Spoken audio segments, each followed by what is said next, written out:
Good morning, everyone. Since now we are done with financial literacy, it is time to discuss about the media literacy. By the way, I am Arlene Quindoza together with my fellow reporters Nika Castañeda and Zia Labrador. Let us explore and learn what media literacy is. So at the end of this chapter, you should be able to develop a working understanding of media and cyber or digital literacy and how they relate to one another. Second, appreciate the importance of developing media and cyber or digital literacy both in ourselves and one another in the information age. And last, realize that practical steps must be taken to develop these literacies early in children and cannot wait until they are older. Of all the 21st century literacies presented, none of them embodies the newness of these literacies, quite like those needed to make sense of the absolute deluge of information brought to us by the Internet.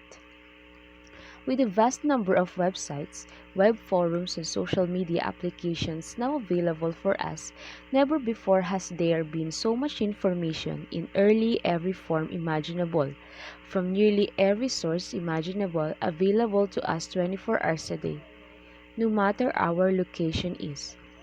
Where once we had librarians or information custodians, as you will to curate the information we regularly ingest, now there is nothing standing between the individual and the wellspring of information represented by the Internet. However, as we will soon discover, it is the so-called old literacies that will serve us just as faithfully in the new context we find ourselves today as they have done in the past. To begin our investigation, we must first understand the relationship between media literacy and cyber or digital literacy. So, like all the literacies discussed, media literacy can be defined in several ways. By After Hedge in 1993 defined it as the ability to access, analyze, evaluate, and communicate messages in a wide variety of forms, while Christ and Potter in 1998 defined it as the ability to access, analyze, evaluate, and create messages across a variety of contexts, while Hobbes in 1998 posits that it is a term used by modern scholars to refer to the process of critically analyzing and learning to create one's own message in print, audio, video, and multimedia. Perhaps in its simplest sense, media literacy can thus be defined as the ability to identify different types of media and or understand the messages they are communicating. The exact type of media varies, like television, radio, newspapers, magazines, books, handouts, flyers, and etc. But what they all have in common is that they were all created by someone, and that someone had a reason for creating them. According to Boyd in 2014, media literacy education began in the United States and United Kingdom as a direct result of war propaganda in the 1930s and the rise of advertising in the 1960s. In both cases, media was being used to manipulate the perspective of those exposed to it, thereby giving rise to the need to educate people on how to detect the biases, falsehoods, and half-truths depicted in print, radio, and television. Because media communication lends itself so easily and so well to the purpose of manipulating consumers' perception in issues both political and commercial, being able to understand the why behind media communication is the absolute heart of media literacy today. Despite the relatively simple and clear definition of media literacy, it should come as no surprise that scholars and educators have been debating for quite some time on how media literacy should be both defined on thought. By After Hatch in 1993 and Hobbs in 1998 reported, at the 1990 3. Media literacy. National Leadership Conference or US educators could not agree on the range of appropriate goals for media education for the scope of appropriate instructional techniques. The conference did, however, identify five essential concepts necessary for any analysis of media messages. Number 1. Media messages are constructed. We all know naman na lahat ng nababasa natin, printed or over the internet, ay messages that is constructed. That is why we have to be media literate for us to know kung alin ba dapat ang ating paniniwalaan. Second, media messages are produced within economic, social, political, historical, and aesthetic contexts. Everything can be read in media. What kind of topic or information to want to read is available. The interpretative meaning-making process involved in messages reception consists of an interaction between the reader, the text, and the culture. The meaning-making process na ito involved in messages reception consists of an interaction between the reader, the text, and the culture, which also can be given by different interpretation depending nga dun sa mga uri ng nagbabasa nito. Katayuan or something like kung paano sinulat o naisiparating ang message na ito. Next, media has unique languages, characteristic which typify various forms, genres, and system symbol of communication. In media, you can use different ways on how you can deliver your message, and it is its uniqueness that media has a unique language, characteristic, and typify in various form, pwedeng genre and symbol system of communication. And last, media representations play a role in people's understanding of social reality. And how the media conveys its message has an impact to the understanding of the reader or us about social reality.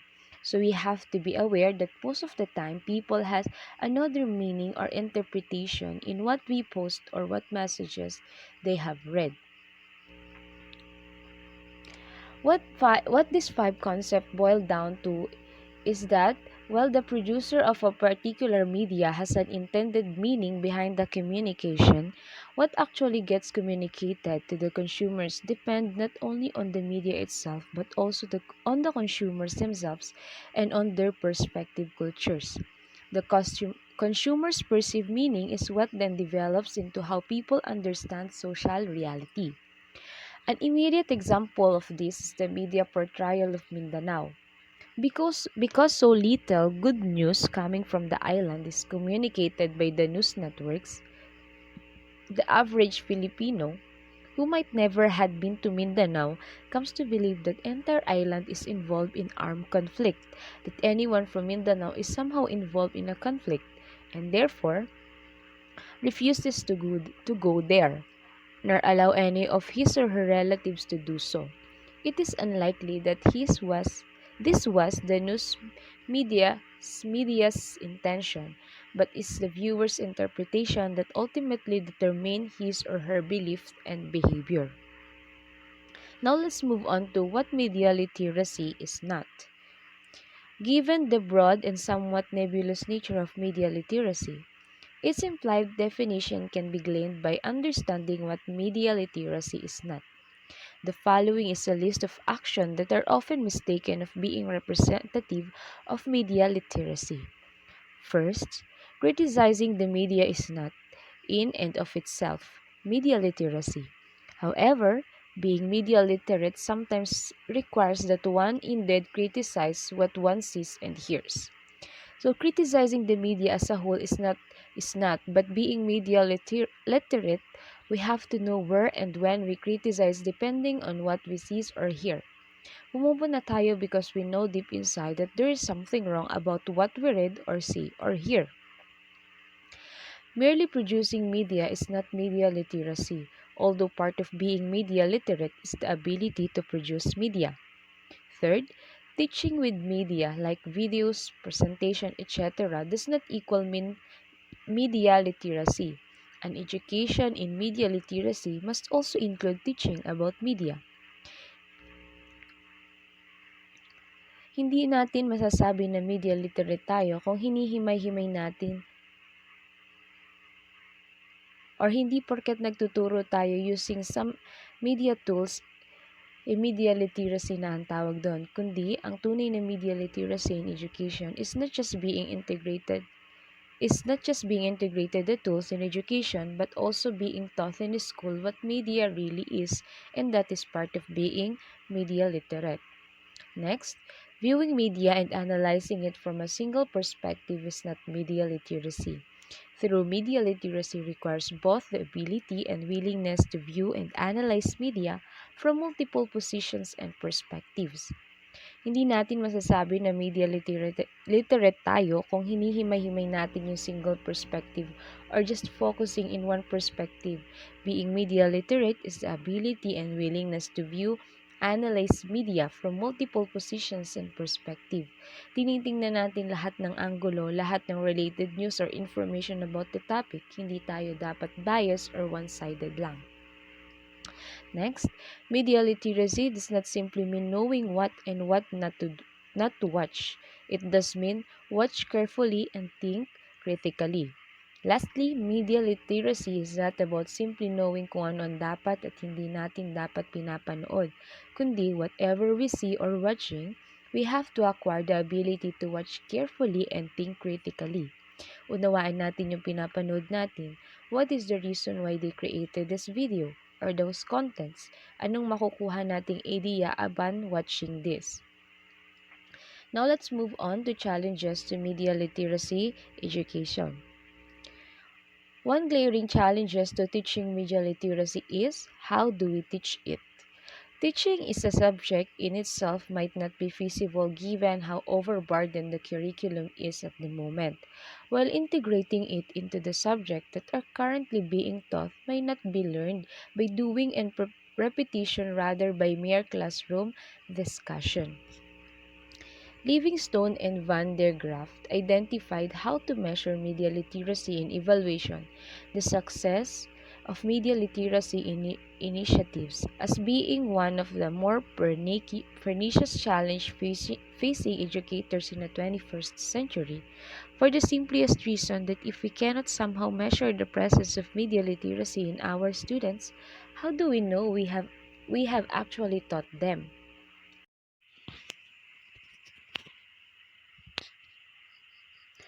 From another source of today's discussion, another meaning for deeper understanding of what media literacy is.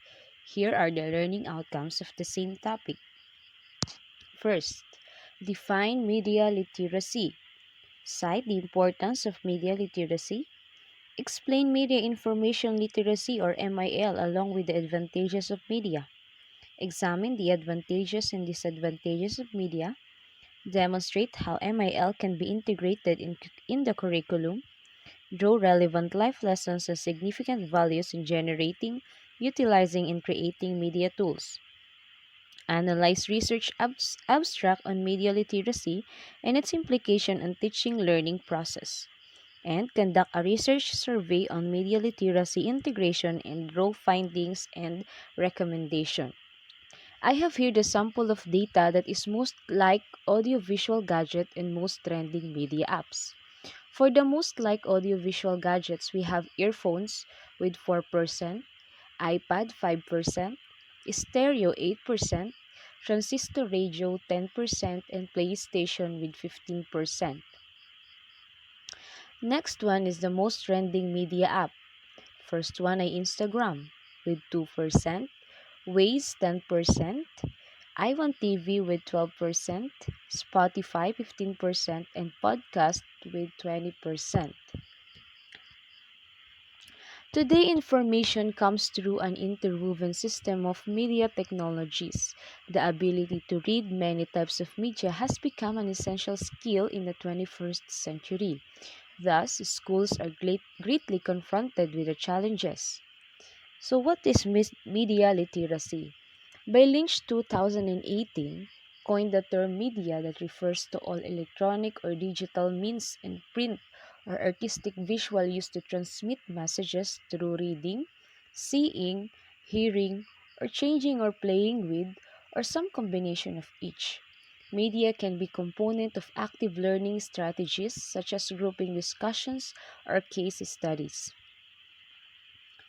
Media literacy is the ability to access, evaluate, analyze, and create media. Media literate youth and adults can understand the complex messages received from the television, radio, internet, newspapers, magazines, books, billboard, video games, music, and all other forms of media. Therefore, media literacy skills are included in the educational standards in language art, social studies, health, science, and other subjects. Many educators have discovered that media literacy is an effective and engaging way to apply critical thinking skills a wide range of issues. The Ontario Ministry of Education in 1989 stressed that media literacy means helping students develop an informed and critical understanding of the nature of mass media, the techniques used, and their impact. It aims to enhance students' understanding and appreciation how media work, how they produce meaning, how they are organized, and how they construct reality. More so, it intends to produce a student to create media products. So therefore, media literacy is the ability to identify different types of media from wide array of sources and understand the messages they bring. But most of all, these have one thing in common, that someone created it for a reason. Therefore, understanding that reason is the basis of media literacy. So, what are the media literacy concepts? First, it is the ability to critically assess the accuracy and validity of information transmitted by the mass media and produce information through various forms. Second, also known as media education, it is the ability to realize that all kinds of media show a representation of reality. Next, it is the process of accessing, decoding, evaluating, analyzing, and creating both print and electronic media. Fourth, it depicts experience of reading text and designing hypertext made possible through technology. Fifth, it pertains to understand how to use today's technology, how to operate equipment, use various software, and explore the internet. Next, as a 21st century approach to education, media literacy builds understanding of the role of media in society, as well as the essential skills for inquiry and self-expression necessary for democratic citizens. 7. It represents response to the complexity of ever-changing electronic environment and communication channels. 8. Critical evaluation of media requires the ability to analyze and disseminate various features to others. Next, it is about teaching critical media management strategies, including ICTs in schools and learning centers. 10. It includes the ability to perform effective internet searches, awareness and respect for intellectual property and copyright law, and the ability to identify truth from fake news. So, what are the roles of media literacy? It becomes easy to create media. However, it is difficult to know the creator of this, his or her reason, and its credibility. Specifically, it helps individuals to learn to think critically. When people evaluate media, they decide if the messages make sense, including the key ideas before being convinced on the information that they get from it. Second, become a smart consumer of products and information. Media literacy helps individuals learn how to determine whether something is credible, especially the advertising, before they can be persuaded with the product on sale. Next, recognize point of view. Identifying the author's perspective, helping individuals appreciate different ideas in a content of what they already know. Create media responsibly. Recognizing one's idea and appropriately expressing one's thought lead to effective communication. Identify the role of media in our culture. Media conveys something, shapes understanding of the world, and makes an individual act or think in certain ways. And last, understand the author's goal. Understanding and recognizing the type of influence something has, people can make better choices. So that's all. Thank you for listening. I hope you learned something.